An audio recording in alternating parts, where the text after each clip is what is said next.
Shalom. Selamat pagi Bapak Ibu Jemaat yang terkasih dalam Tuhan kita Yesus Kristus.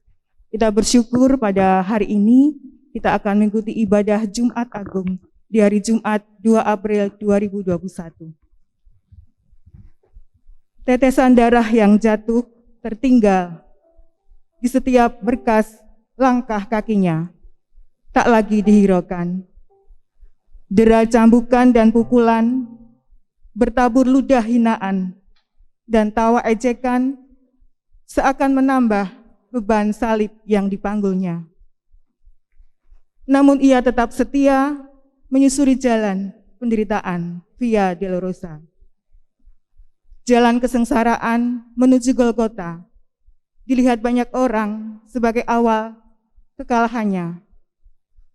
Namun itu semua rela dijalaninya untuk kemenangan kita, umat kekasihnya.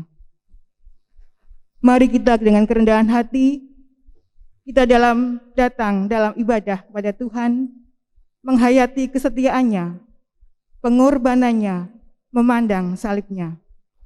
Mari Bapak Ibu kami undang untuk bangkit berdiri, kita akan pujikan dari NKB 80, bait yang pertama dan ketiga, di Bukit Golgota.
Marilah dengan keyakinan teguh, kita mengkhususkan ibadah ini di dalam pengakuan.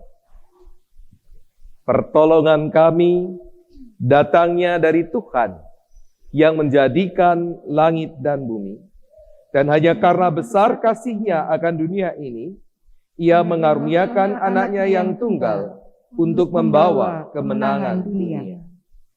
Salam kasih, karunia dan damai sejahtera dari Allah Bapa dan Tuhan Yesus bagi saudara sekalian. Salam sejahtera bagi saudara juga.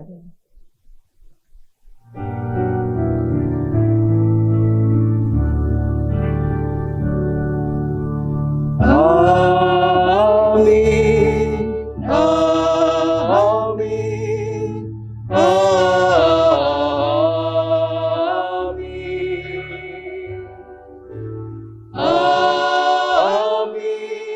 Amin.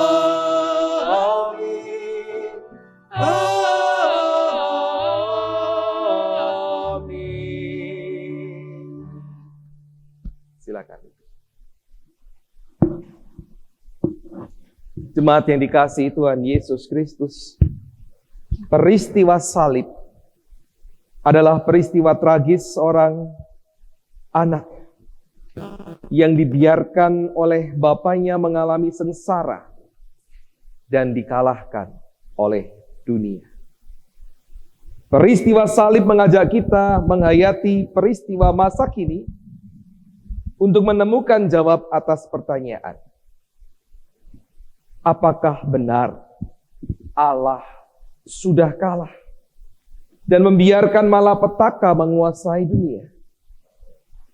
Ataukah Tuhan punya cara dalam menunjukkan kehendaknya? Marilah kita membawa hormat dan kekaguman atas pengorbanannya melalui Kidung Jemaat 170, Kepala yang Berdarah.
Litani penyesalan dosa.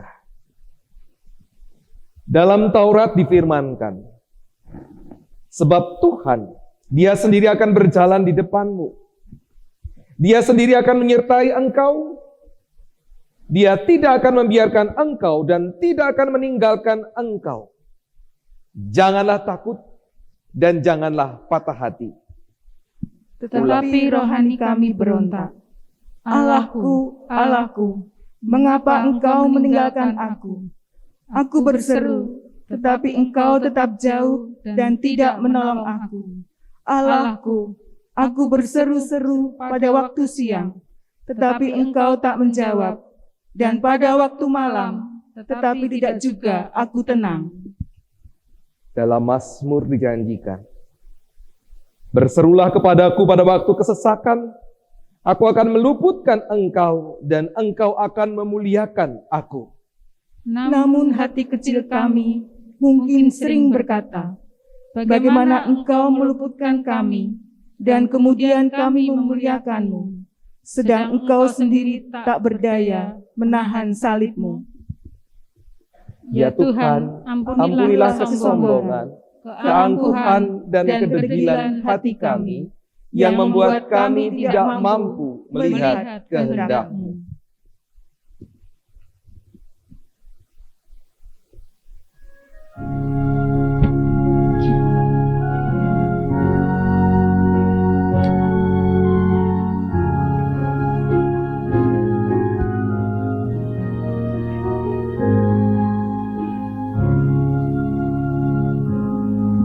Meski tak layak diriku, tetapi karena darah-Mu dan karena Kau memanggilku, ku datang Yesus padamu.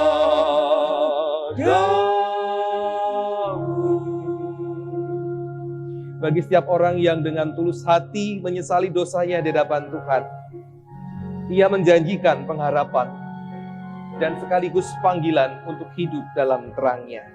Silakan berdiri, kita akan menyanyikan bait yang kedua. Sebagaimana adanya jiwaku sungguh bercela, darah-Mu lah pembasuhnya, ku datang Tuhan padamu.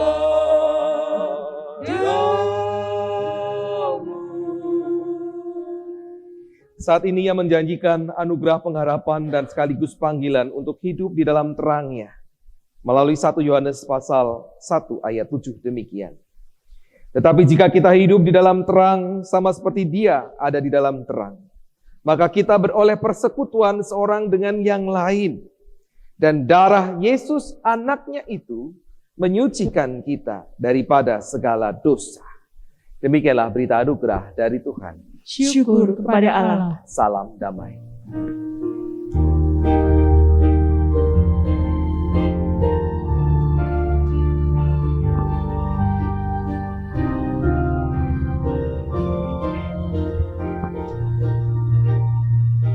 Bersukacitalah selalu, tunjukkan wajah gembiramu. Lihat teman di kanan, kiri, dan di sekitarmu. Berikan salam damai, karena kasih karunia serta pengampunannya diberi. Hiduplah dalam damai, seorang dengan yang lain. Itu kehendak Tuhan bagimu.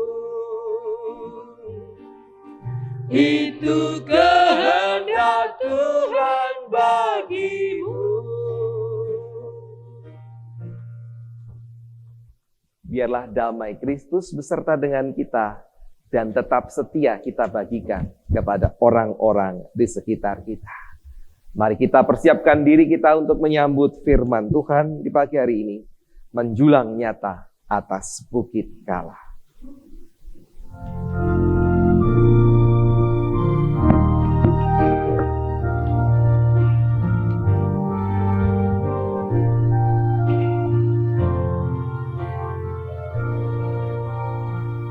Menjulangnya tak atas bukit kala, terang benderang salibmu Tuhanku.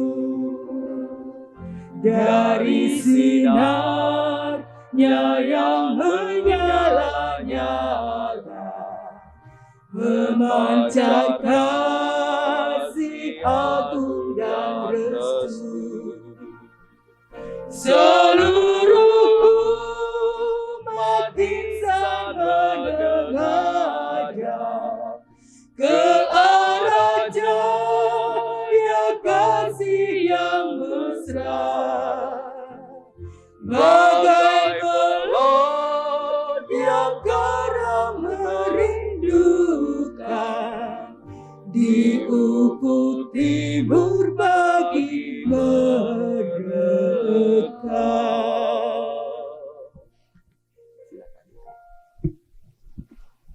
Mari kita mempersiapkan diri menyambut firman Tuhan di pagi hari ini. Kita berdoa. Ya Allah yang penuh dengan kasih, kembali pagi hari ini kami diingatkan karya terbesar-Mu yang mengiris hati, tetapi sesungguhnya memberikan kami kemenangan. Meskipun dunia melihatnya sebagai sebuah kekalahan. Roh Kudus-Mu menguatkan kami saat ini, sehingga melalui pemberitaan firman Tuhan, kami boleh melihat karya agung Tuhan itu dari sudut pandang Tuhan, bukan sudut pandang kami. Dan karena itu, kami boleh beroleh sukacita atas kemenangan yang Engkau beri. Berfirmanlah Tuhan, anak-anak-Mu sedia mendengarkannya. Demi Yesus Kristus, Juru Selamat. Amin. Ibu Bapak, saudara yang dikasihi Tuhan, kita akan menapaktilasi karya agung yang sesuai dengan tema sebuah pertanyaan. Mungkinkah Allah telah kalah? Ibu Bapak, bacaan cukup panjang. Ada 2 pasal secara penuh dibacakan. Sehingga saya harap Ibu Bapak Saudara bisa menikmatinya. Dengan cara apa? Membacanya bersama dengan saya, atau memejamkan mata, atau memandang salib sambil membayangkan kejadian yang sedang dibacakan itu. Biarlah melalui pembacaan ulang kembali peristiwa karya agung Kristus, kita boleh semakin dikuatkan untuk menjadi orang-orang yang percaya kepada Tuhan Yesus Kristus. Yohanes 18 ayat 1 sampai dengan ayat 40, dilanjutkan ayat pasal 19 ayat 1 sampai dengan ayatnya yang ke-42. Demikian firman Tuhan. Setelah Yesus mengatakan semuanya itu, keluarlah ia dari situ bersama-sama dengan murid-muridnya. Dan mereka pergi ke seberang sungai Kidron. Di situ ada suatu taman, dan ia masuk ke taman itu bersama-sama dengan murid-muridnya. Yudas yang mengkhianati Yesus tahu juga tempat itu, karena Yesus sering berkumpul di situ dengan murid-muridnya. Maka datanglah Yudas juga ke situ dengan sepasukan prajurit dan penjaga-penjaga bait Allah yang disuruh oleh imam-imam kepala dan orang-orang Farisi, lengkap dengan tentera, suluh dan senjata. Maka Yesus yang tahu semua yang akan menimpa dirinya maju ke depan dan berkata kepada mereka, "Siapakah yang kamu cari?" Jawab mereka, "Yesus dari Nazaret." Katanya kepada mereka, "Akulah dia." Yudas yang mengkhianati dia berdiri juga di situ bersama-sama mereka. Ketika ia berkata kepada mereka, "Akulah dia," Mundurlah mereka dan jatuh ke tanah. Maka ia bertanya, siapakah yang kamu cari? Kata mereka, Yesus dari Nazaret. Jawab Yesus, telah kukatakan kepadamu, akulah dia. Aku yang kamu cari, biarkanlah mereka ini pergi. Demikianlah hendaknya supaya genaplah firman yang telah dikatakannya. Dari mereka yang engkau serahkan kepadaku, tidak seorang pun yang kubiarkan binasa.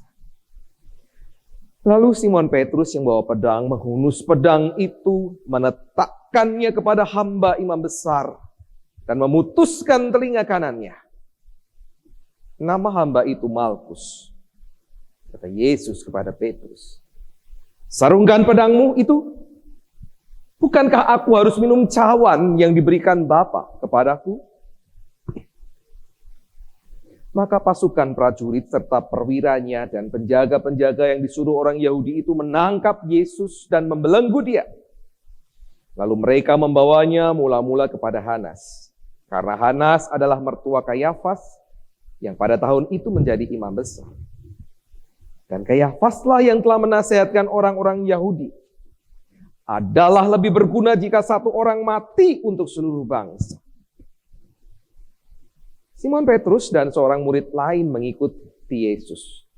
Murid itu mengenal imam besar dan ia masuk bersama-sama dengan Yesus ke halaman istana imam besar. Tetapi Petrus tinggal di luar dekat pintu. Maka murid lain tadi yang mengenal imam besar kembali keluar. Bercakap-cakap dengan perempuan penjaga pintu lalu membawa Petrus masuk. Maka kata hamba perempuan penjaga pintu kepada Petrus, bukankah engkau juga murid orang itu? Jawab Petrus, bukan. Sementara itu hamba-hamba dan penjaga-penjaga bait Allah telah memasang api arang. Sebab hawa dingin waktu itu. Dan mereka berdiri berdiam di situ. Juga Petrus berdiri berdiam bersama-sama dengan mereka. Maka mulailah imam besar menanya Yesus tentang murid-muridnya dan tentang ajarannya. Jawab Yesus kepadanya, aku berbicara terus terang kepada dunia. Aku selalu mengajar di rumah-rumah ibadat dan di bait Allah, tempat semua orang Yahudi berkumpul. Aku tidak pernah berbicara sembunyi-sembunyi. Mengapakah engkau menanyai aku? Tanyailah mereka yang telah mendengar apa yang kukatakan kepada mereka. Sungguh, mereka tahu apa yang telah kukatakan.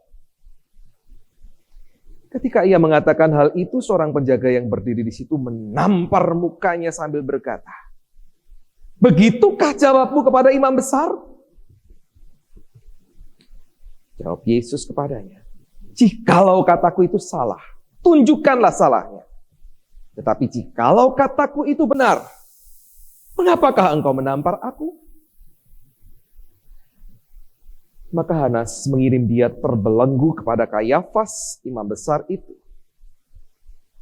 Simon Petrus masih berdiri berdiam. Kata orang-orang di situ kepadanya, bukankah engkau juga seorang muridnya? Ia menyangkal, katanya, bukan. Kata seorang hamba imam besar, seorang keluarga dari hamba yang telinganya dipotong Petrus, bukankah engkau kulihat di taman itu bersama-sama dengan dia? Maka Petrus menyangkalnya pula. Dan ketika itu berkokoklah ayam. Maka mereka membawa Yesus dari Kayafas ke gedung pengadilan. Ketika itu hari masih pagi. Mereka sendiri tidak masuk ke gedung pengadilan itu supaya jangan menajiskan diri sebab mereka hendak makan Paskah. Sebab itu Pilatus keluar mendapatkan mereka dan berkata, apakah tuduhan kamu terhadap orang ini? Jawab mereka kepadanya, jikalau ia bukan seorang penjahat, kami tidak menyerahkannya kepadamu. Kata Pilatus kepada mereka, ambillah dia, dan hakimilah dia menurut hukum Tauratmu. Kata orang-orang Yahudi itu, kami tidak diperbolehkan membunuh seseorang. Demikian hendaknya supaya genaplah firman Yesus yang dikatakannya untuk menyatakan bagaimana caranya ia akan mati. Maka kembalilah Pilatus ke dalam gedung pengadilan, lalu memanggil Yesus dan bertanya kepadanya, "Engkau inikah raja orang Yahudi?" Jawab Yesus, "Apakah engkau katakan hal itu dari hatimu sendiri? Atau adakah orang lain yang mengatakannya kepadamu tentang aku?" Kata Pilatus, "Apakah aku seorang Yahudi? Bangsamu sendiri dan imam-imam kepala yang telah menyerahkan engkau kepadaku. Apakah yang telah engkau perbuat?" Jawab Yesus, "Kerajaanku bukan dari dunia ini. Jika kerajaanku dari dunia ini, pasti hamba-hambaku telah melawan, supaya aku jangan diserahkan kepada orang Yahudi. Akan tetapi, kerajaanku bukan dari sini." Maka kata Pilatus kepadanya, "Jadi engkau adalah raja?" Jawab Yesus, "Engkau mengatakan bahwa aku adalah raja. Untuk itulah aku lahir, dan untuk itulah aku datang ke dalam dunia ini, supaya aku memberi kesaksian tentang kebenaran. Setiap orang yang berasal dari kebenaran mendengarkan suaraku." Kata Pilatus kepadanya, "Apakah kebenaran itu?" Sesudah mengatakan demikian, keluarlah Pilatus lagi mendapatkan orang-orang Yahudi dan berkata kepada mereka, "Aku tidak mendapati kesalahan apapun padanya. Tetapi pada kamu ada kebiasaan bahwa pada Paskah aku membebaskan seorang bagimu. Maukah kamu supaya aku membebaskan raja orang Yahudi bagimu?" Mereka berteriak pula, "Jangan dia, melainkan Barabas." Barabas adalah seorang penyamun. Lalu Pilatus mengambil Yesus dan menyuruh orang menyesah dia. Prajurit-prajurit menganyam sebuah mahkota duri dan menaruhnya di atas kepalanya. Mereka memakaikan dia jubah ungu dan sambil maju ke depan mereka berkata, "Salam, hai Raja orang Yahudi." Lalu mereka menampar mukanya.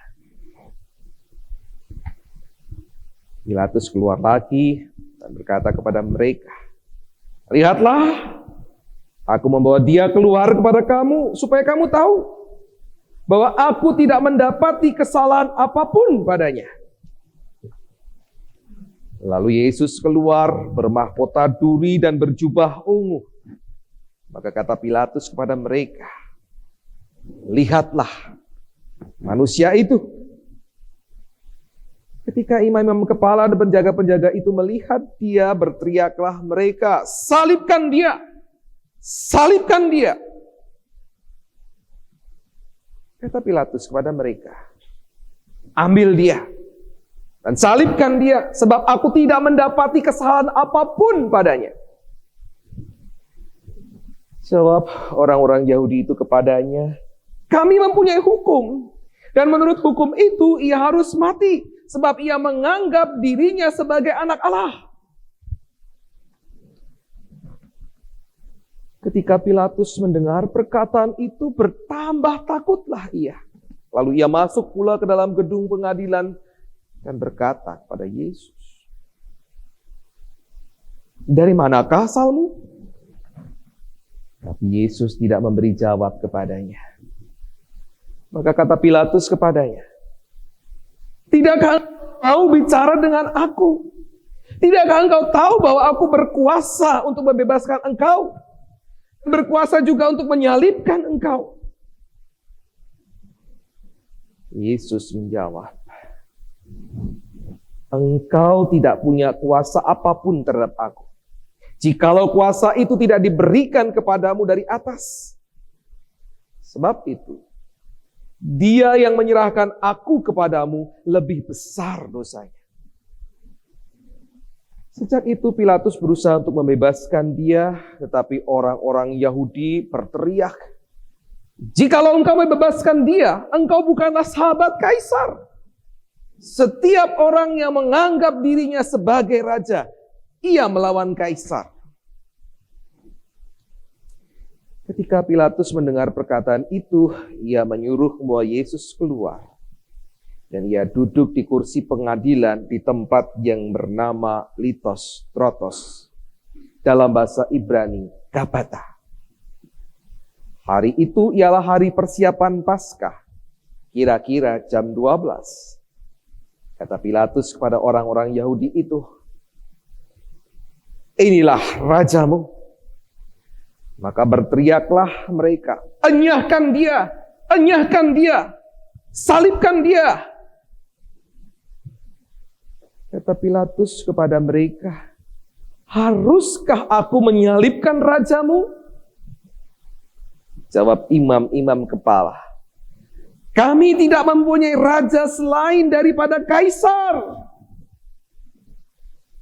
Akhirnya Pilatus menyerahkan Yesus kepada mereka untuk disalibkan. Mereka menerima Yesus sambil memikul salibnya. Ia pergi keluar ke tempat yang bernama tempat tengkorak. Dalam bahasa Ibrani, Golgota. Dan di situ ia disalibkan mereka, dan bersama-sama dengan dia disalibkan juga dua orang lain, sebelah menyebelah, Yesus di tengah. Dan Pilatus menyuruh memasang juga tulisan di atas kayu salib itu, bunyinya, "Yesus orang Nazaret, Raja orang Yahudi." Banyak orang Yahudi yang membaca tulisan itu. Sebab tempat di mana Yesus disalibkan letaknya dekat kota. Dan kata-kata itu tertulis dalam bahasa Ibrani, bahasa Latin, dan bahasa Yunani. Maka kata imam-imam kepala orang Yahudi kepada Pilatus, "Jangan engkau menulis raja orang Yahudi, tetapi bahwa ia mengatakan, 'Aku adalah raja orang Yahudi.'" Jawab Pilatus, "Apa yang kutulis tetap tertulis."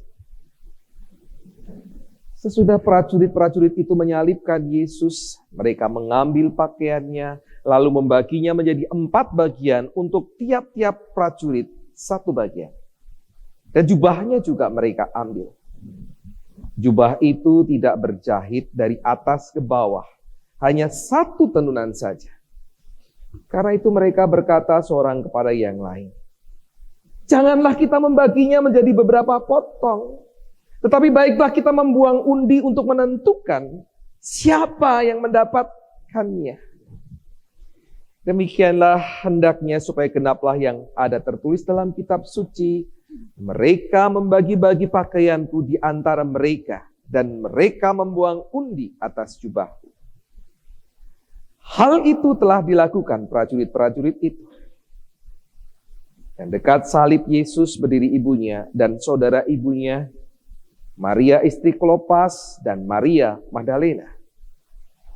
Ketika Yesus melihat ibunya dan murid yang dikasihinya di sampingnya, berkatalah ia kepada ibunya, "Ibu, inilah anakmu." Kemudian katanya kepada murid-muridnya, "Inilah ibumu." Dan sejak saat itu, murid itu menerima dia di dalam rumahnya.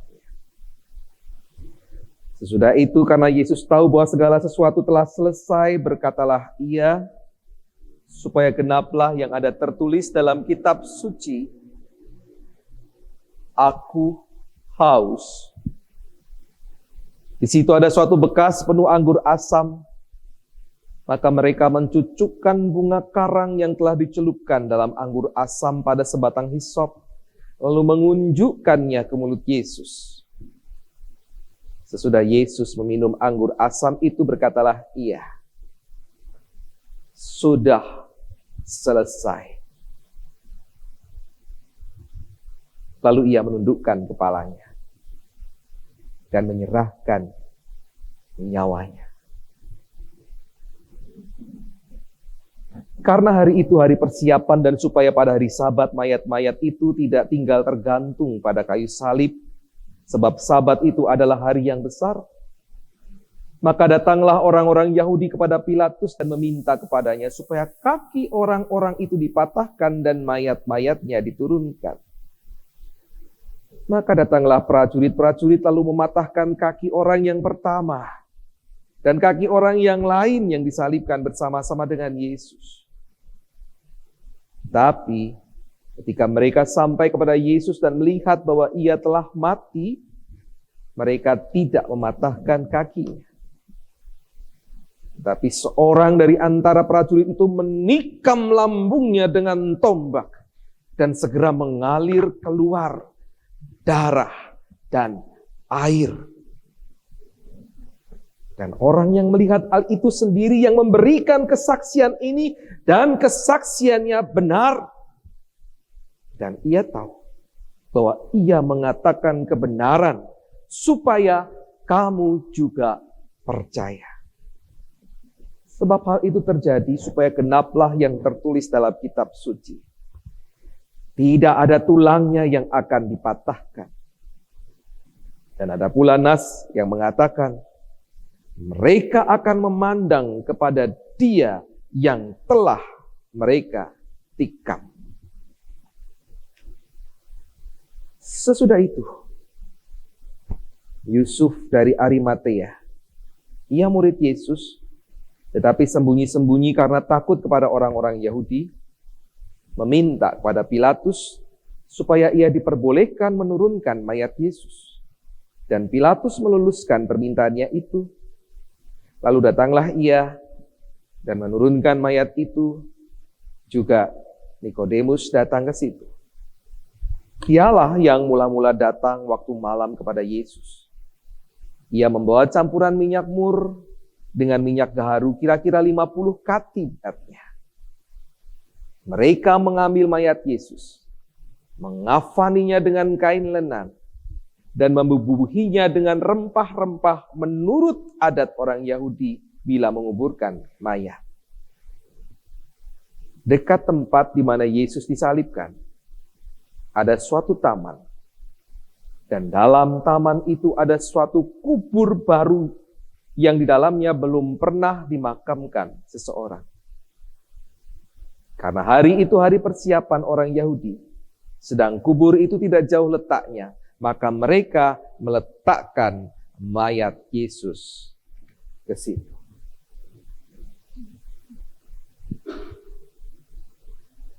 Demikianlah Injil Yesus Kristus, yang berbahagialah mereka yang setia mendengarkan firman Tuhan dan yang memeliharanya di dalam kehidupan hari lepas hari.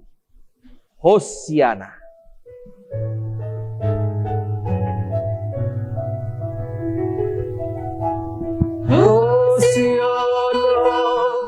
Berbahagialah orang yang hatinya takut akan Tuhan.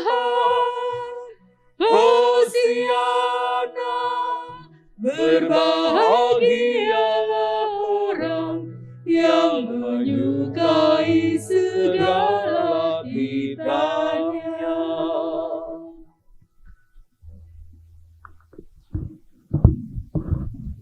Shalom. Mungkinkah Allah telah kalah? Kalau kita membaca tadi dengan panjang lebar, tidak pernah kita membaca sepanjang itu dalam ibadah.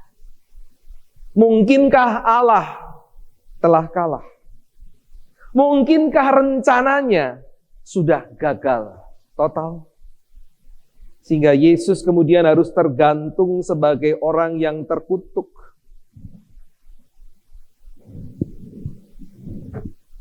Bukan sebagai Mesias. Bahkan pamornya kalah dibandingkan seorang perampok pemberontak. Namanya siapa? Barabas. Muridnya yang paling berani, yang sudah berani mengeluarkan pedang, memotong telinga seorang hamba dari imam besar. Siap berperang melawan pasukan Sanhedrin. Ingat, mereka sebelumnya sudah dipersiapkan untuk membawa pedang. Karena itu Petrus punya senjata itu. Namun ia sendiri, Petrus, akhirnya menyangkal jati dirinya sebagai murid Yesus. Murid-murid yang lain lari tercerai-berai.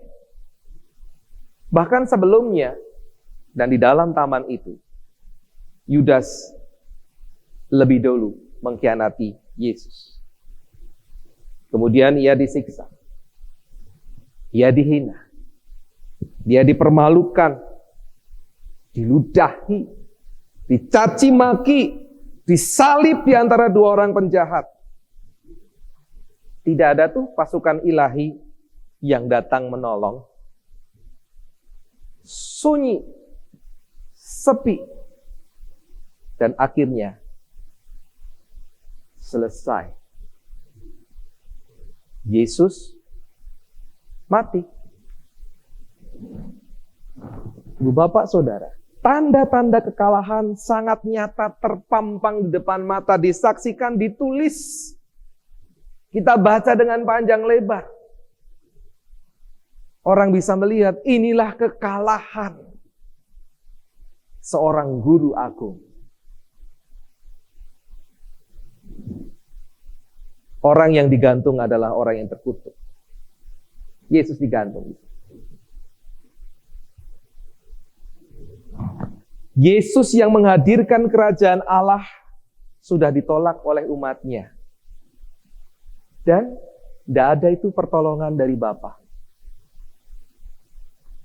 Murid-muridnya terpaksa harus menyaksikan ending yang tidak sesuai harapan. Beruntung hari ini kita tidak melihat The Passion-nya yang bisa membuat kita menangis, atau lagu Via Dolorosa yang seringkali kalau diputarkan saya tersentuh menangis ketika Yesus disalib. Maria membayangkan Yesus waktu kecil terjatuh dan Maria berusaha menolong. Itu bagian yang menggetarkan. Murid-muridnya menyesal. Kok nggak happy ending ya? Dan yang paling menyesal adalah sang pengkhianat itu. Karena ternyata tidak ada lagi mukjizat sebagaimana yang dia pikirkan. Sang guru yang digadang-gadang memimpin peperangan, kalau dipaksa, ketika harga dirinya dijatuhkan, dia bisa mengeluarkan kekuatannya. Ternyata justru terlihat menyelesaikan tugasnya dengan kekalahan di hadapan manusia. Ibu bapak saudara, itulah kenyataan dalam pandangan manusia dan dunia. Karena itu ada juga umat yang percaya kepada Yesus, percaya, mereka punya keyakinan apa? Allah tidak mungkin kalah. Sama dengan kita berpikirnya, Allah tidak mungkin kalah, tetapi mereka kemudian memikirkan dengan cara yang lain. Mereka menolak cerita salib, mereka menolak kematian Yesus. Karena apa? Karena bila Nabi Allah sampai dinistakan seperti Yesus, maka sesungguhnya itu berarti juga menistakan Allah. Jadi kisah salib ini penistaan terhadap Allah. Versi Alkitab, versi Injil itu adalah penistaan. Karena Yesus yang mati berarti Allah kalah. Seorang Nabi Allah tidak boleh mengalami penderitaan seperti itu. Karena itu satu-satunya cara adalah dengan cara menyelamatkan sang Nabi. Yaitu tepat setelah peristiwa Getsemani, sang guru diangkat ke surga. Sementara sang pengkhianat yang diserupakan pembawaannya dengan sang guru, dialah yang akhirnya ditangkap, dialah yang akhirnya disalibkan. Jadi Yesus tidak kalah. Allah tidak kalah. Yesus diselamatkan. Itu pikir mereka. Bukan pemikirannya Allah. Dan juga bukan pemikiran kita, orang percaya. Lalu bagaimana kita memahami situasi yang kita baca tadi dan kita amini benar seperti itu? Dengan iman kita, bagaimana kita memahaminya? Kalau saya tanya, Ibu Bapak, benarkah Allah sudah kalah? Benar? Allah kalah? Allah kalah? Enggak ada jawaban. Saya tanya benar nih. Menurut Bapak Ibu, benarkah Allah kalah? Ya? Tidak. Kok bisa tidak? Bukankah Yesus mengalami kekalahan seperti itu? Nyatanya apa Ibu Bapak? Di masa kini, kalau tarik ke sini, Allah sepertinya tidak berkuasa mengenyahkan apa? Pandemi COVID-19. Namanya aja COVID-19, itu dari tahun 2019 sudah muncul. Setahun 2021, tahun 2020, tidak bisa selesai. Banyak korban. Anggota jemaat kita ada juga yang jadi korban. Ini sudah tahun 2021. Tapi pandemi belum terlihat kapan akan berakhir, justru apa? Muncul varian-varian baru yang katanya lebih cepat menular. Katanya lebih berbahaya, tapi ada yang bilang enggak. Ini mengkhawatirkan. Negara-negara lain sudah ada yang mengalami gelombang kedua COVID, sudah terlihat menurun tapi kemudian naik lagi. Kita belum. Karena itu gojek-gajek nih pemerintah. Besok boleh mudik, terus habis itu enggak boleh mudik. Takut apa? Terjadi gelombang kedua, lonjakan COVID yang kedua. Banyak orang menderita karena COVID ini. Ada banyak keluarga yang mau tidak mau harus merelakan kekasih hati mereka dikalahkan oleh COVID-19. Mereka tinggal dalam kenangan, menyisakan penyesalan. Kenapa sih aku tidak diberi kesempatan untuk memberikan pelayananku, pengabdianku yang terbaik pada kekasih hatiku? Mengapa Allah membiarkan hal ini tetap terjadi? Memang aku tahu rancangan Tuhan adalah rancangan terbaik, terindah. Tapi ini menyakitkan Tuhan. Aku seperti orang yang kalah. Aku sudah berdoa. Kenapa Tuhan diam saja? Kenapa Tuhan tidak memberikan yang terbaik bagiku? Bagi kami. Aku kalah. Semoga hanya kekalahanku, bukan kekalahan Tuhan. Bapak Saudara, ada persamaan antara penderitaan saudara-saudara kita ketika menghadapi COVID-19 ini dengan penderitaan Kristus. Persamaannya apa? Sebetulnya sama-sama dipandang sebagai kekalahan. Sehingga pertanyaannya, bagaimana sih sebetulnya Sang Kristus memaknai salibnya? Apakah sebagai sebuah kekalahan? Bapak Ibu bilang tadi, bukan. Mari kita lihat yang pertama. Apakah Yesus menghindari penangkapan? Tidak. Yesus tidak menghindari penangkapan. Setelah sebelumnya semalam-malaman ia berdoa, mohon sekiranya mungkin ya Bapa, cawan ini dilalukan. Tidak terjadi padaku. Artinya apa? Sampai berdoa seperti itu, Yesus tahu apa yang akan terjadi itu sangat berat dan sudah sangat dekat. Sehingga ketika Yesus bersedia ditangkap, akulah dia. Itu tanda bahwa dia siap meminum cawan penderitaan itu. Daripada takut, menghindar, melarikan diri seperti Yunus, dia lebih mau taat kepada kehendak Bapa daripada keinginannya sendiri. Dia tidak menghindari cawan penderitaan itu. Ini sebuah tanda. Walau tahu tapi tetap terus dilakukan. Bukan karena kekalahan, tetapi ada rencana yang lain. Yang kedua, Yesus tidak menghendaki terjadinya peperangan. Karena apa? Tahu, Cawan penderitaan ini keniscayaan. Sesuatu yang harus aku lakukan sebagai bukti bahwa inilah ketaatan kepada kehendak Bapa. Inilah kasih Bapa kepada dunia. Dan kasih Yesus kepada Bapa. Itu yang tidak diajarkannya kepada kita. Bukan bicara tentang kekalahan. Yang ketiga, Yesus sangat menyadari status dirinya adalah raja. Karena kalau dia mau, pasukan malaikatnya bisa mengalahkan pasukan yang sudah membelenggunya. Tapi Yesus meyakinkan, kerajaannya bukan sebagaimana yang dibayangkan oleh Pilatus atau banyak orang. Dia punya tugas, dia punya tujuan, dan tujuannya adalah memberi kesaksian tentang kebenaran. Yaitu apa? Seluruh yang sudah dia kerjakan. Jadi Bapak Ibu perlu ditekankan ya, karya Yesus itu puncaknya adalah salib. Tetapi bukan itu satu-satunya. Ketika Yesus hadir di tengah orang-orang yang menderita, memberitakan kabar baik, menyembuhkan orang sakit, memberikan pengharapan, itu karya Yesus, sebuah kebenaran.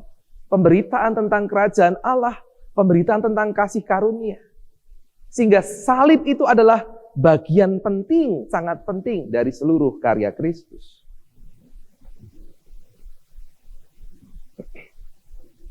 Penderitaan yang dialami Yesus justru kemudian menyingkapkan perbedaan antara kebenaran dan ketidakbenaran. Kita baca tadi, Pilatus sedikit terpengaruh dengan pernyataan Yesus. Karena dia tahu, yang benar itu seperti apa, yang tidak benar seperti apa. Pilatus tahu.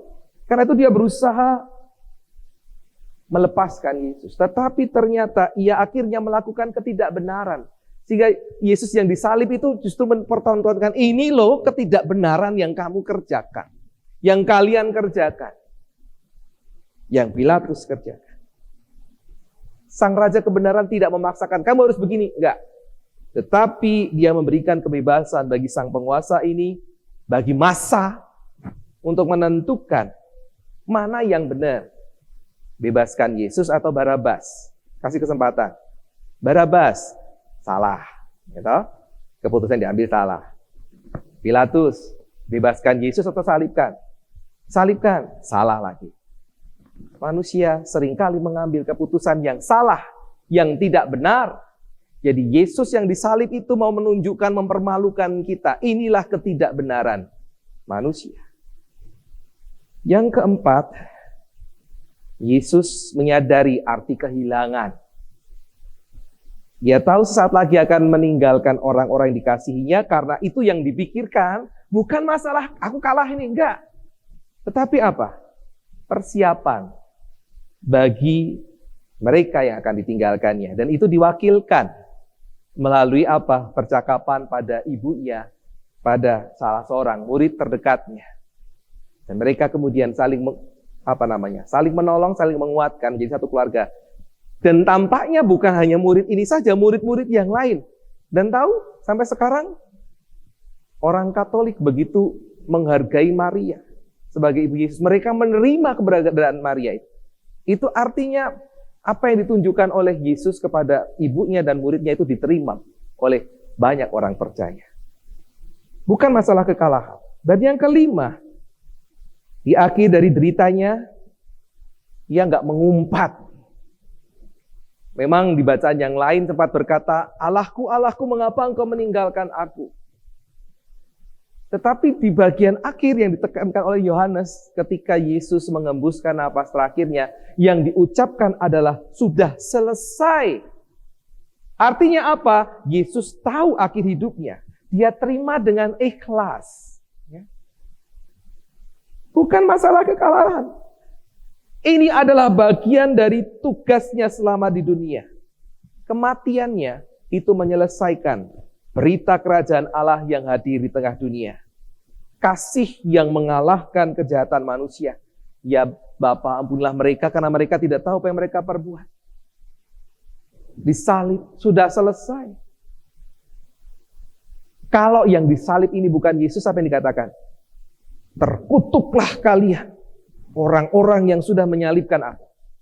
Awas, laknat Tuhan akan menimpa kalian. Kalau bukan Yesus. Artinya bukan masalah kekalahan. Dia mau tunjukkan kasih itu seperti ini loh. Kasih mengalahkan kejahatan manusia. Kasih mengampuni, mengatasi segala ketidakbenaran dunia. Kerajaan Allah bukan soal penghukuman seperti yang digambar-gemborkan di Perjanjian Lama. Bukan. Tapi kerajaan Allah adalah pengampunan. Ibu bapak, meskipun dunia masa lampau atau akan datang, banyak orang yang mengalami penderitaan, dianggap kalah, dianggap sampah. Ada banyak orang yang disalib, tidak seperti salib Yesus, digantung di pohon. Orang-orang kulit hitam itu banyak yang digantung di pohon. Saat ini orang-orang Myanmar ditembaki oleh tentara, ada 400-an, 500-an sudah mati.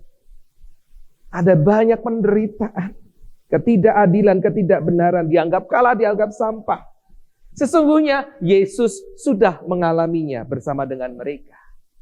Yesus menangis bersama mereka. Yesus menderita bersama dengan mereka. Itu dialaminya di kayu salib. Ia membukakan mata bahwa selama ketidakbenaran berkuasa, maka akan banyak orang-orang benar yang dikorbankan dan selalu menjadi korban. Bukankah seperti itu? Ada banyak ketidakadilan, ketidakbenaran. Pengorbanan Kristus seharusnya menjadi yang terakhir. Cukup. Jangan ada lagi korban-korban yang lain. Dan itu akan terjadi bila apa? Bila kasih menjadi satu-satunya prinsip hidup umat manusia.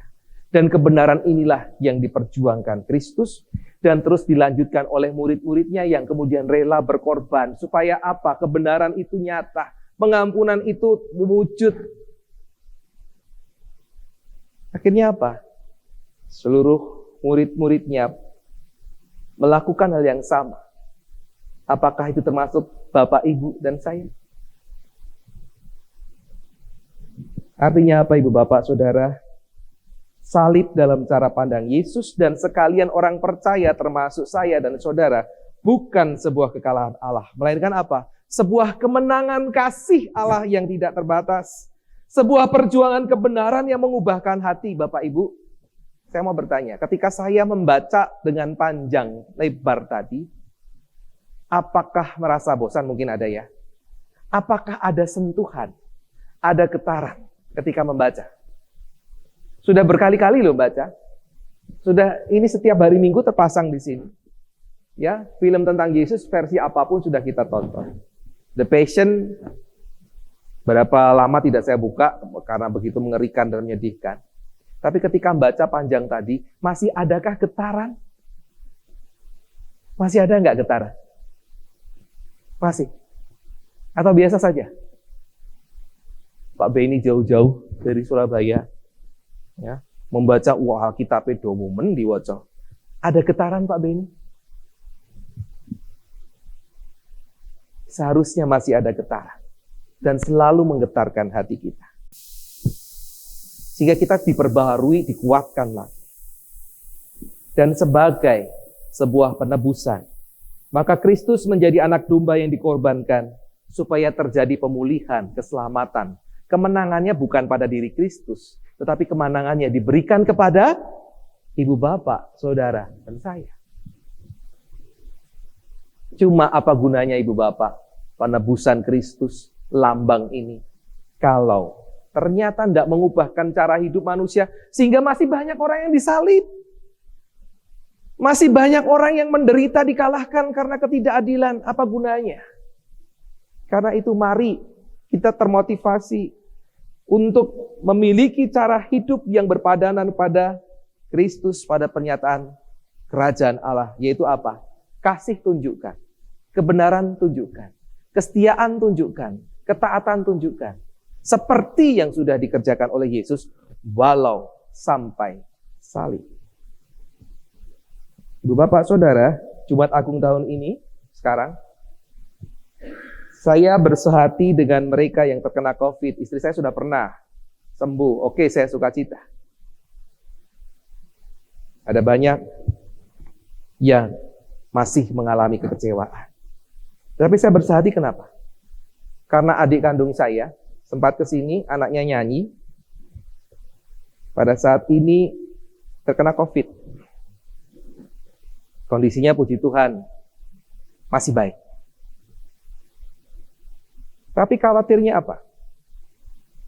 Di rumah kami itu sekarang ada 3 orang. Adik saya, papi saya, usia 72 tahun, dan anak dari adik saya tadi. Suaminya kerja di Samarinda. Yang saya khawatirkan adalah papi saya, yang sepertinya sudah terkena, ada gejala. Semoga tidak.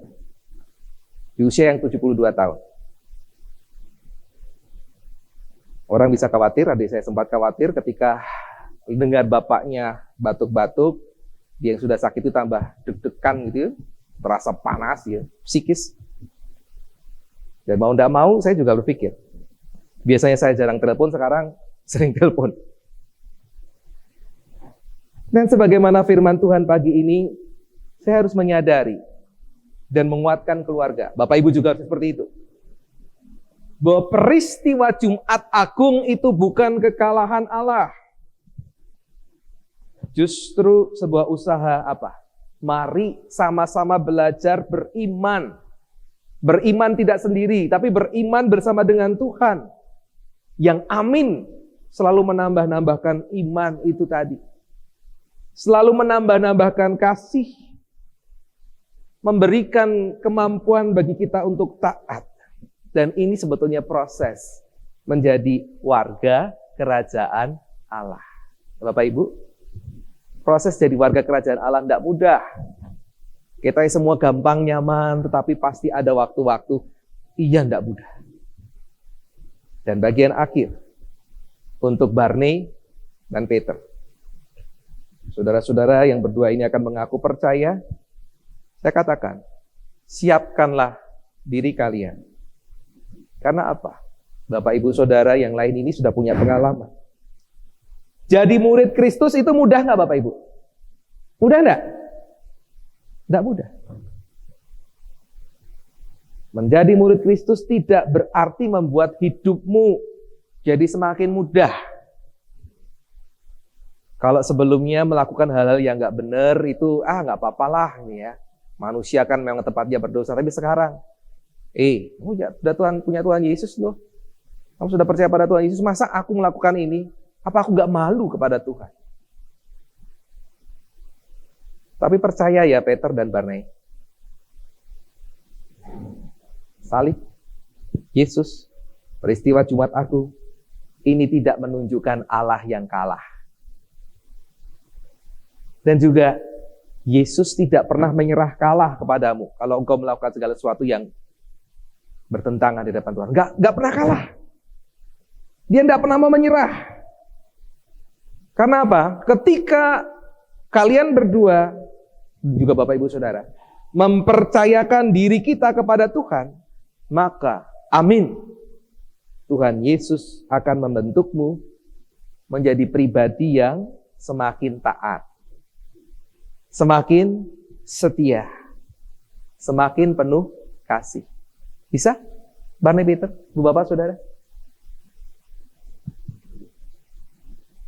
Dan itu berarti kalau prinsip kualitas itu dimiliki, itu sama dengan warga kerajaan Allah yang lain yang sudah lebih dahulu tiba di negeri seberang. Bu Bapak Saudara, selamat mengalami kemenangan bersama dengan Tuhan Yesus. Amin. Tuhan memberkati dan menguatkan. Mari kita bersaat teduh. Ibu Bapak Saudara, saya tidak akan berkata-kata, tetapi hati Ibu Bapak Saudara, silakan berkata-kata kepada Tuhan Yesus, bersyukur untuk karyanya. Mari kita meneduhkan diri di hadapan Tuhan.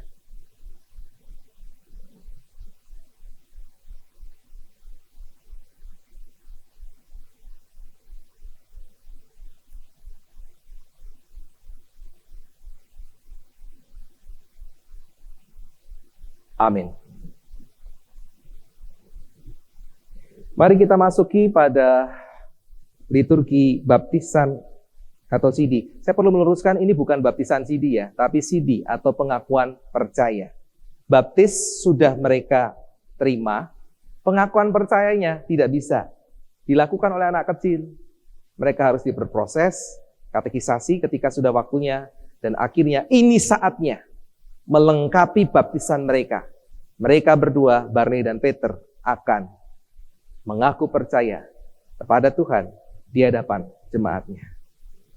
Karena itu Bapak-Bapak Saudara, saat ini akan dilayankan pengakuan percaya bagi Peter dan Barney yang waktu masih anak-anak sudah menerima sakramen baptis kudus, yaitu tanda dan meterai yang kelihatan atas janji kekal yang diikat Allah dengan umatnya dan menjadikan mereka anak-anak Allah. Mereka berdua sudah menjadi anak Allah. Untuk apa? Supaya mereka bisa mendapatkan kehidupan baru yang bersih dari dosa. Dengan mempersatukan mereka dalam kematian dan kebangkitan Yesus Kristus. Dan saat ini setelah mereka dewasa, berproses, mereka sendiri dengan pertolongan Roh Kudus akan menyatakan pengakuan percaya mereka di hadapan Tuhan dan jemaatnya. Karena itu, melalui pengakuan percaya ini mereka dibentuk menjadi anggota dewasa dari tubuh Kristus, diharapkan bisa secara penuh berperan serta melaksanakan misi Allah dengan mewujudkan persekutuan, kesaksian, dan pelayanan. Dan tidak usah takut, Roh Kuduslah yang akan memimpin, mengingatkan, dan mendorong supaya kalian berdua bisa melaksanakan misi Allah itu. Dan hidup Barney dan Peter, kita semua dibentuk untuk tidak bercacat celah di hadapan Tuhan yang sudah mempersatukan kita dengan jemaat yang kekal. Mari kita naikkan doa syukur kita. Kita berdoa.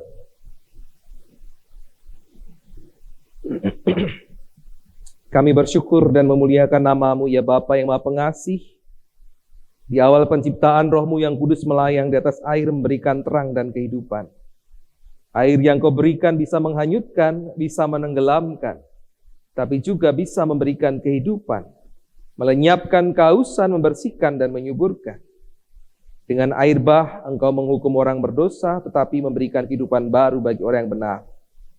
Melalui air Laut Merah Engkau membinasakan tentara Mesir, namun menyelamatkan umat-Mu menuju tanah perjanjian yang penuh kehidupan. Dan di dalam air sungai Yordan, anak-Mu yang Engkau kasih telah dibaptis dan atasnya Roh Kudus telah turun. Di atas salib, Kristus dibaptis dalam sengsara maut dan menang. Dan sekarang ya Allah, jadikanlah baptisan kudus yang sudah diterima oleh Peter dan Barney kemudian diiringi dengan pengakuan percaya pada pagi hari ini bisa menjadi mata air yang memancar di antara kami. Biarlah anak-Mu yang Kau ciptakan menurut gambar dan teladan-Mu ini dibersihkan dari segala sesuatu yang sudah merusak citra-Mu itu, dikuburkan bersama Kristus dalam kematian dan bangkit bersama Engkau dalam kehidupan baru, supaya bisa menjadi satu dengan tubuh-Mu. Dan Tuhan, curahkanlah Roh Kudus pada Barney dan Peter, supaya boleh menjadi saksi dari Injil. Kami juga bersyukur ya Tuhan, karena Engkau sudah menebus segala dosa kami, melalui karya keselamatan dalam Engkau dan berikan kepada kami hidup. Kiranya Engkau memeteraikan keselamatan anugerah-Mu itu pada Barnabas Anthony Pilbert Marbun dan Peter Farrell William Mulya. Sehingga pada saat ini, dengan hati yang sungguh-sungguh percaya, mereka boleh mengakui Engkau sebagai Tuhan dan Juru Selamatnya. Dan boleh menjadi saksi Kristus di tengah dunia. Kami juga bersyukur ya Tuhan atas kuasa Roh Kudus-Mu yang menjadikan mereka anggota dewasa dari gereja-Mu melalui pengakuan percaya mereka. Biarlah mereka Engkau bentuk untuk semakin mengasihi dan melayani Engkau, untuk memperjuangkan keadilan dan perdamaian dunia. Ya Tuhan, kami bersyukur kepada-Mu di dalam nama Tuhan Yesus Kristus. Amin. Saya undang Barney dan Peter untuk berdiri, menyatakan pengakuan percayanya. Saudara-saudara yang akan mengaku percaya, saya minta untuk menjawab beberapa pertanyaan ini, satu kali jawaban untuk 4 pertanyaan. Yang pertama, percayakah saudara kepada Allah Bapa pencipta dan pemelihara kita? Percaya jugakah engkau kepada Yesus Kristus, anaknya yang tunggal, Tuhan dan Juru Selamat kita, dan kepada Roh Kudus yang membarui hidup kita? Yang pertama. Yang kedua, apakah saudara dengan tulus hati, dengan segenap jiwa berjanji memegang pengakuan ini, dan meninggalkan hidup lama, hidup mengikuti Yesus Kristus sebagai Juru Selamat dan menjadi saksinya? Itu yang kedua. Yang ketiga, apakah saudara dengan sungguh-sungguh ingin menjadi gereja Tuhan dan bersedia menerima tugas pengutusannya, yaitu dengan setia mengambil bagian dalam mewujudkan persekutuan serta melaksanakan pelayanan dan kesaksian? Ini bagian dari percakapan kita kemarin. Dan yang keempat, apakah saudara berdua berjanji untuk menerima dan menaati ajaran dan tata gereja serta tata laksana GKI? Bagaimana jawaban Barnabas Anthony Pilbert Marbun? Ya, saya percaya dan berjanji. Bagaimanakah jawaban Peter Farrell William Mulya? Ya, saya percaya dan berjanji. Biarlah ia tetap ia. Tuhan mendengarkan jawaban saudara dan jemaatnya menjadi saksi. Mari kita mengikrarkan iman kita bersama dengan saudara-saudara kita yang akan dibaptis dengan mengucapkan pengakuan iman rasuli yang berbunyi demikian. Aku percaya kepada Bapa yang Maha Kuasa, Khalik langit dan bumi, dan pada Yesus Kristus, Anaknya yang tunggal Tuhan kita, yang dikandung daripada Roh Kudus, lahir dari anak darah Maria, yang menderita sengsara di bawah pemerintahan Pontius Pilatus, disalibkan, mati dan dikuburkan, turun ke dalam kerajaan maut, pada hari yang ketiga, bangkit pula dari antara orang mati, naik ke surga, duduk di sebelah kanan Allah, Bapa yang Maha Kuasa, dan dari sana ia akan datang untuk menghakimi orang yang hidup dan yang mati. Aku percaya pada Roh Kudus, gereja yang kudus dan am, persekutuan orang kudus, pengampunan dosa, kebangkitan orang mati, dan hidup yang kekal. Amin. Silakan duduk kembali.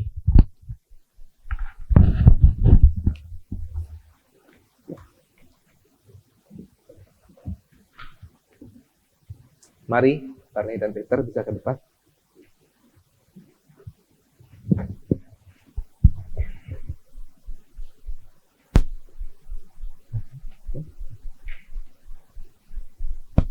Nata Surya bisa.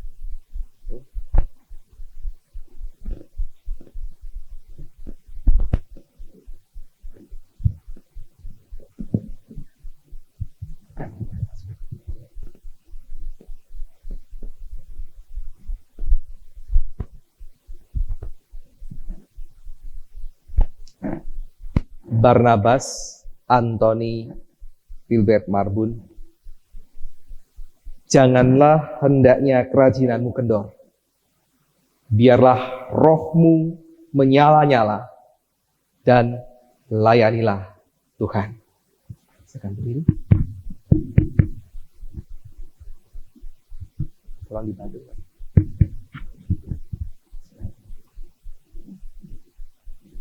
Ya, Mas.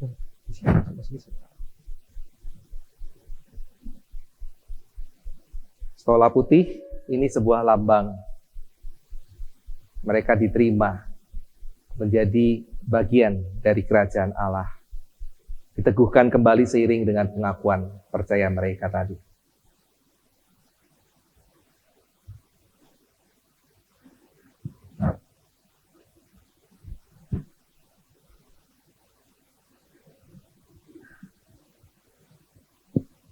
Peter Farrell William Mulya, janganlah hendaknya kerajinanmu kendor. Biarlah rohmu menyala-nyala dan layanilah Tuhan. Silakan.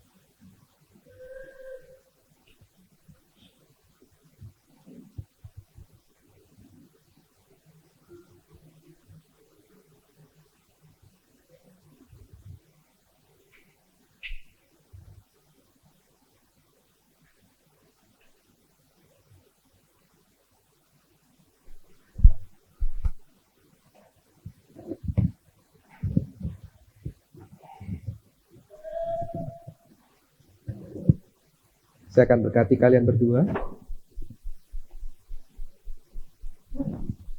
Allah sumber segala kasih karunia yang sudah memanggil saudara berdua di dalam Tuhan Yesus Kristus.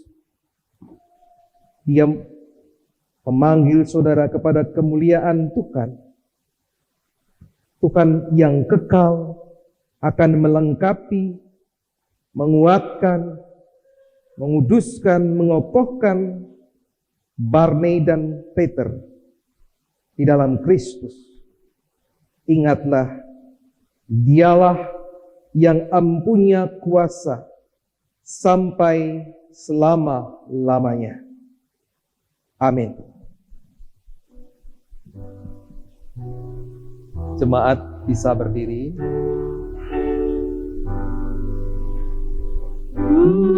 Pujilah hari semesta, sumber segala kurnia,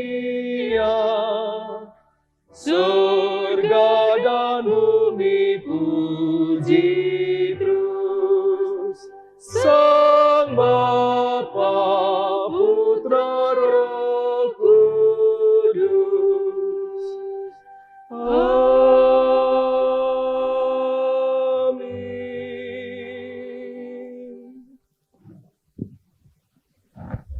Silakan duduk Ibu Bapak.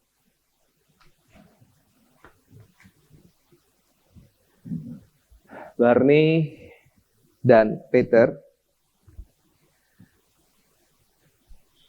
melalui pengakuan percaya yang saudara lakukan, memperlengkapi baptisan yang sudah kalian berdua terima di masa kecil kalian, Tuhan memanggil saudara kepada suatu kehidupan yang baru. Dengan apa? Belajar mengasihi Tuhan lebih setia lagi, dengan segenap hati, dengan segenap jiwa dan segenap akal budi, serta mengasihi sesamamu. Yang terdekat itu orang tua. Ya, kemudian rekan-rekanmu, teman-teman di dalam gereja ini. Seperti siapa? Seperti kalian mengasihi diri sendiri. Ya. Berusahalah untuk bertumbuh dalam iman, supaya hidup kalian berdua, hidup baru kalian ini, semakin kuat, tambah hari. Dan kalian berdua bisa menjadi berkat bagi bersama. Mau melakukannya? Tuhan berkati. Silakan menghadap ke jemaat. Di sebelumnya, penatua Suryo akan memberikan kenang-kenangan berupa Alkitab. Tentu bukan jadi pajangan, tetapi harus dibaca. Dan juga sertifikat pengakuan percaya. Silakan Mas Suryo. Kepada Barney lebih dulu.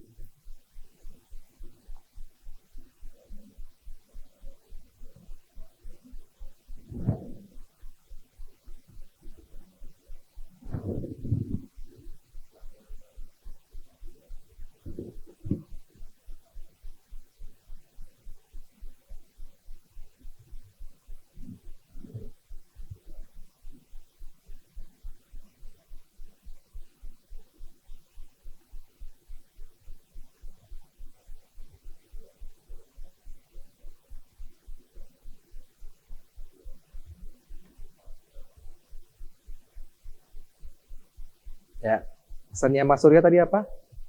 Dibaca ya. Selain melalui Alkitab di tablet atau HP kalian juga bisa dibuka ini, dibaca. Nah, Ibu Bapak Saudara, di hadapan Ibu Bapak Saudara ini ada Barney, ya, ini ada Peter. Kita semua berbahagia. Tugas Bapak Ibu adalah apa? Menerima mereka sebagai anggota tubuh Kristus, sebagai pewaris kerajaan Allah, dan dengan penuh kasih sayang, Ibu Bapak, Saudara, saya harapkan untuk saling merawat, untuk saling memelihara, saling menegur, mau ditegur ya? Ya, saling menegur, supaya di dalam kesatuan jemaat karya Tuhan itu boleh nyata. Bagaimana tanggapan Ibu Bapak Saudara? Dengan sukacita dan syukur kepada Tuhan, kami menyambut saudara-saudara untuk bersama dengan kami bersekutu, serta bersaksi dan melayani bagi Kristus, karena kita satu tubuh dalam Dia. Amin. Ya, Tuhan berkati. Silakan kembali ke tempat.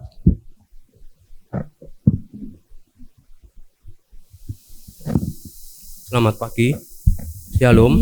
Shalom. Segenap majelis jemaat mengucapkan selamat datang apabila ada yang baru pertama kali hadir dalam kebaktian kita pada pagi hari ini. Saya mohon untuk bisa berdiri. Yang kedua, yang melayani kebaktian pada hari ini, hari Jumat tanggal 2 April 2021 adalah Pendeta David Kristianto. Untuk itu segenap majelis jemaat mengucapkan terima kasih atas pelayanan Bapak, dan terima kasih juga untuk seluruh pelayan kebaktian hari ini yang sudah melayani. Tuhan memberkati.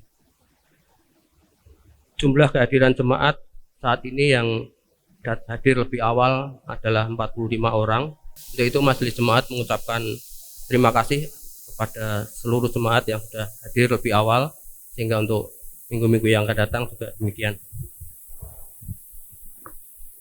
Sakramen Perjamuan Kudus.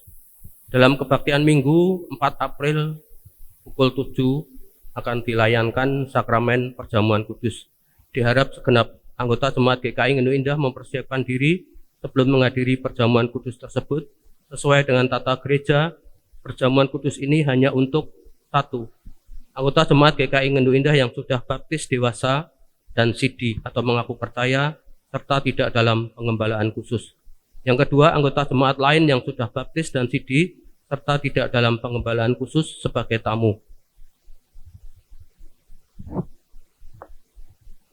Lalu yang selanjutnya adalah Lomba Paskah 2021. Bapak Ibu, sampai hari ini lomba menghias telur Paskah yang masuk baru 3 orang, 3 keluarga. Jadi mohon apabila masih ada yang mau menghias, masih kita tunggu sampai sore hari ini, tanggal 2 April. Dan difoto dikirimkan kepada saya melalui WA. Lalu lomba menyanyi akapela mungkin sudah ditutup ya Pak. Sudah ada 6 orang ya. Ada 6 orang yang sudah masuk. Masih Bu Isa, hari ini nanti sore. Ya, sampai sore ini masih diberi kesempatan apabila yang masih mau ikut. Lalu lomba mewarnai gambar juga akan diakhiri pada hari ini. Yang belum dikumpulkan ke saya nanti akan saya ambil pada hari ini.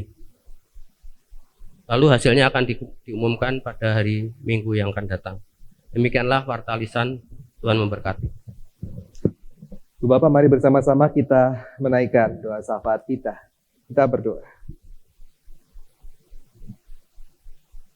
Ya Tuhan Allah kami yang di surga, sungguh kami bersyukur karena Engkau dengan karyamu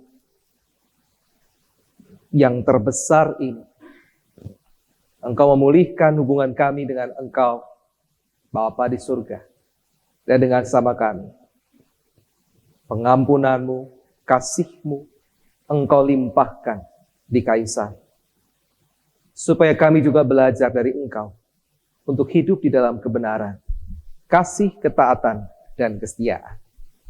Mampukan kami untuk melakukannya. Kami bersyukur juga untuk Barney dan Peter yang hari ini melengkapi karya Tuhan untuk mereka berdua. Baptisan dan akhirnya pengakuan percaya. Biarlah Engkau yang membimbing anak-anak-Mu ini, sehingga bersama-sama dengan kami dibentuk menjadi anak-anak Tuhan yang taat, setia dalam kasih dan kebenaran. Kami bersehati dengan mereka yang menderita di tengah-tengah COVID-19. Biarlah mereka boleh dikuatkan dan menyadari inilah saatnya pembentukan mereka.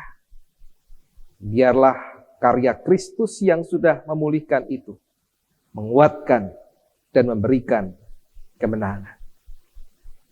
Kami berdoa untuk setiap pelayanan kami, biarlah boleh berdaya guna, terkhusus untuk Tunas Wacana. Kami bersyukur karena Engkau sudah memberikan sebuah harapan. Karena ada paling tidak lebih dari 10 anak baru yang akan masuk di Tunas. Dan kami percaya Engkau masih akan terus menambahkannya. Biarlah jemaat juga bisa untuk merasa memiliki pelayanan ini. Dan kami berdoa supaya melalui pelayanan ini, anak-anak kami dibentuk menjadi anak-anak yang tekun setia, penuh kasih dan kebenaran di hadapan-Mu. Para orang tua mendukung. Bahkan sekiranya mungkin ya Tuhan, mereka memiliki ketertarikan untuk bergabung bersama dengan kami di sini. Kami berdoa untuk bangsa dan negara kami. Engkau menyelamatkan kami tidak dari ketidakbenaran, dari pihak-pihak yang ingin mengacau, memberikan ancaman. Karena beberapa waktu yang lalu, salah satu gereja, sempat terjadi upaya pengeboman. Dan bahkan Mabes Polri dimasuki oleh pribadi yang merasa bahwa pemerintah ini adalah pemerintah yang dikuasai oleh si jahat. Kami bersyukur Engkau melindungi kami. Dan biarlah ini menjadi sebuah peringatan yang membuat pihak keamanan, pemerintah, bahkan kami semua bersatu hati. Supaya Bhinneka Tunggal Ika itu hidup, subur, berkembang di dalam Indonesia Raya. Kami bersuka cita bersama saudara-saudara kami yang berulang tahun. Termasuk Barney yang di CD dan hari ini berulang tahun. Juga saudara-saudara kami yang lain. Engkau memberkati mereka. Sehingga kasih karunia melimpah, mereka menjadi berkat. Akhirnya kami berdoa untuk setiap anggota jemaat dalam pergumulan mereka. Biarlah mereka dikuatkan. Bahwa Tuhan tidak tinggal diam. Tuhan mendengar. Tapi Tuhan punya rencana yang lebih baik, yang seringkali berbeda dengan apa yang kami pikirkan. Ajar kami untuk berserah dan percaya bahwa rancangan-Mu, rancangan yang terindah. Dan saudara-saudara kami dalam pergumulan apapun, mereka boleh melihat karya yang indah itu pada waktunya. Akhirnya ya Tuhan, terimalah doa permohonan kami yang kami haturkan kepada Bapa di surga di dalam Tuhan Yesus Juru Selamat kami yang sudah mengajar kami berdoa dengan doa yang sempurna.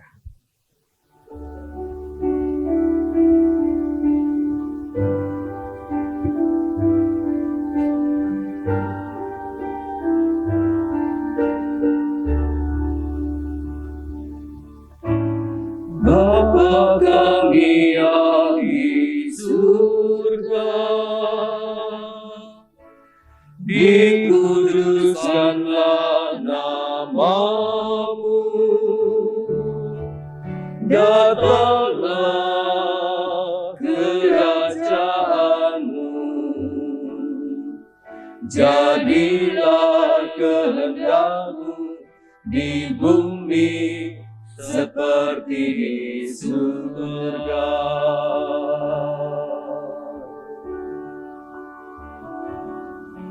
Berikanlah kami pada hari ini makanan kami yang secukupnya, dan ampunilah kami akan kesalahan kami, seperti kami juga mengampuni orang yang bersalah kepada kami. Dan janganlah membawa kami ke dalam pencobaan, tetapi lepaskanlah kami daripada yang jahat. Karena Engkau yang mempunyai kerajaan dan kuasa dan kemuliaan sampai selama-lamanya.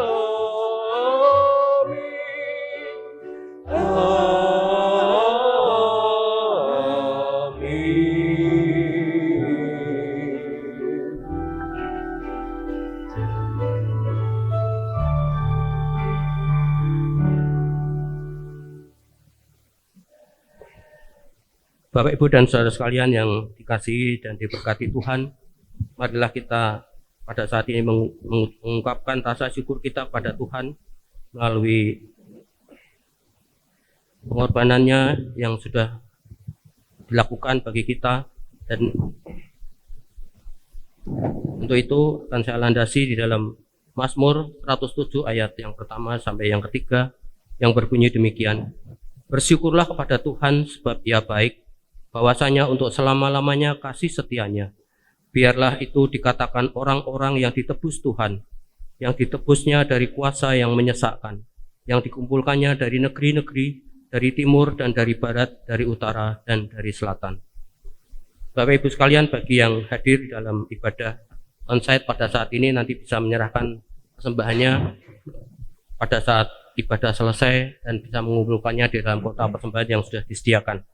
Bagi jemaat yang tidak bisa mengikuti pada tatap muka dan akan mengikuti secara daring nanti sore, bisa memberikan persembahannya dengan cara mengumpulkan sampul persembahan yang sudah diisi dan bisa memasukkannya dalam kotak yang sudah disediakan di depan kamar koster, atau bisa menghubungi majelis jemaat yang bertugas di wilayah untuk mengambilnya, yaitu untuk wilayah Korintus ialah Penatua Stefanus Santono, untuk wilayah Kolose Penatua Deni Gandawijaya, dan untuk wilayah Efesus Penatua Isni Yulianti.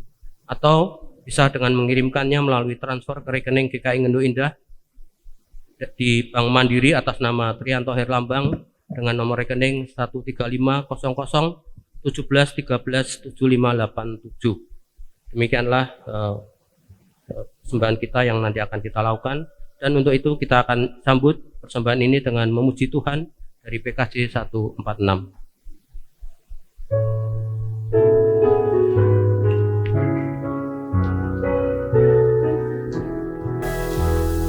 Bawa persembahanmu dalam rumah Tuhan dengan rela hatimu, janganlah jemu. Bawa persembahanmu, bawa dengan suka, bawa persembahanmu, tanda sukacitamu, bawa persembahanmu, ucaplah syukur. Mari kita berdoa, kita berdiri dan kita berdoa.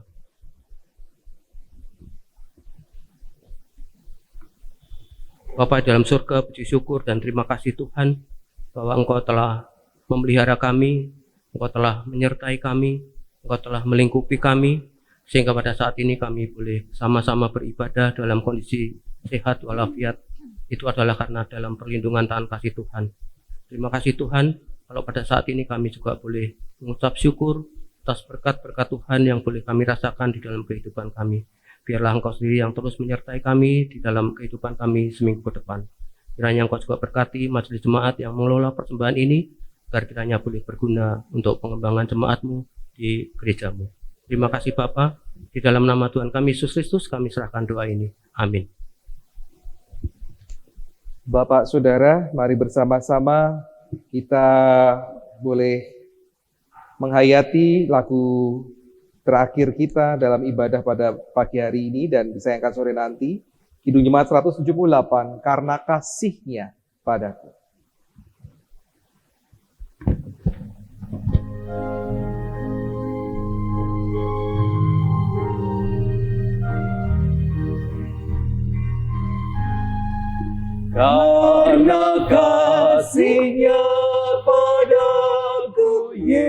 Yesus datang ke dunia, Ia telah memberi hidupnya gantiku yang bercurah.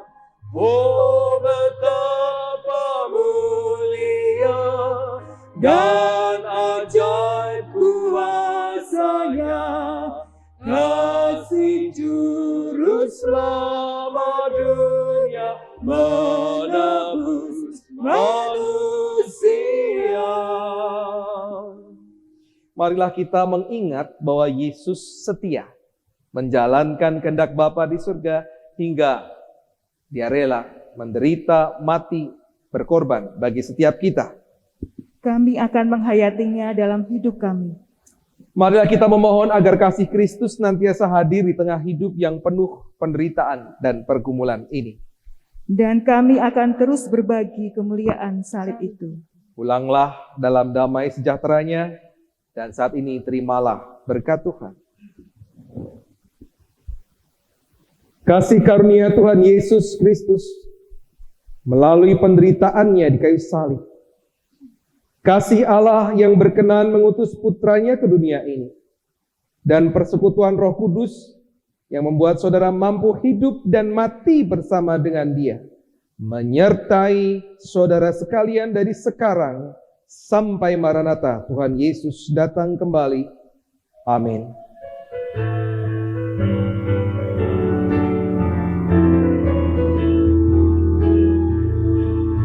Hosiana, Hosiana, Hosiana, amin.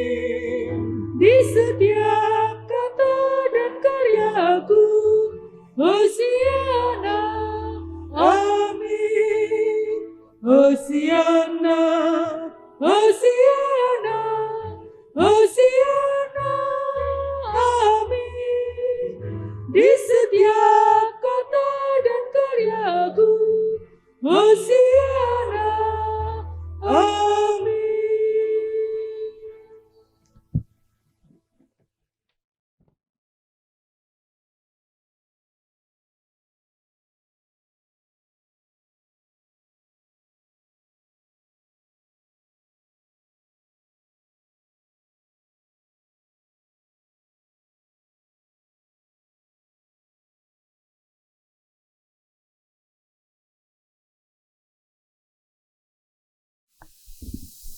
Silakan duduk Bapak Ibu. Ternyata pada hari ini itu adalah hari ulang tahunnya Barni. Jadi sekaligus untuk memperingatinya kita bersama-sama kita akan menyanyi untuk selamat ulang tahun untuk Barni. Dan Barni bisa berdiri. keluarga Barni juga menyediakan berkat Tuhan untuk kita semua, nanti setelah ibadah bisa kita nikmati bersama-sama.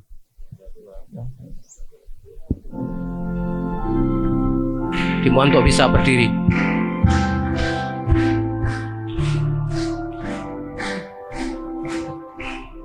Selamat ulang tahun kami ucapkan. Selamat panjang umur kita akan doakan. Selamat sejahtera, sehat sentosa. Selamat panjang umur dan bahagia. Selamat ulang tahun kami ucapkan. Selamat panjang umur kita akan doakan. Selamat sejahtera, sehat sentosa. Selamat panjang umur dan bahagia. Terima kasih, Tuhan memberkati. Selamat ulang tahun untuk Barni.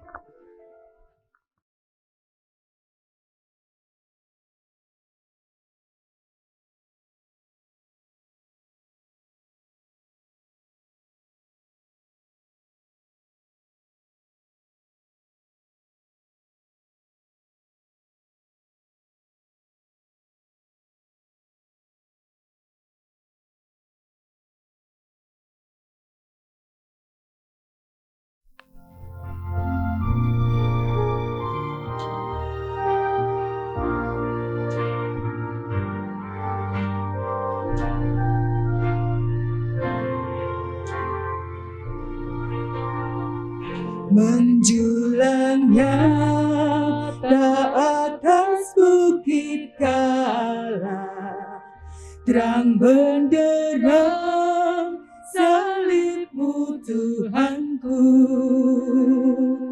dari sinarnya yang menyala-nyala, memancar kasih agung dan restu. Seluruh